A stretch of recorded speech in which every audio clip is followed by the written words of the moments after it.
बिस्मिल्लाहिर्रहमानिर्रहीम। जाम तिरमिज़ी हदीस नंबर 3769।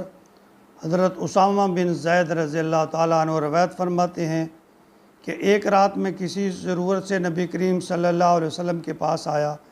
आप सल्लल्लाहु अलैहि वसल्लम जब बाहर तशरीफ़ लाए तो एक ऐसी चीज़ लपेटे हुए थे कि जिसके मुतल्लिक़ मैं जान नहीं पा रहा था। जब मुझे अपने काम से फ़ुर्सत हुई तो मैंने अर्ज़ किया, ये क्या है जैसे आप लपेटे हुए हैं?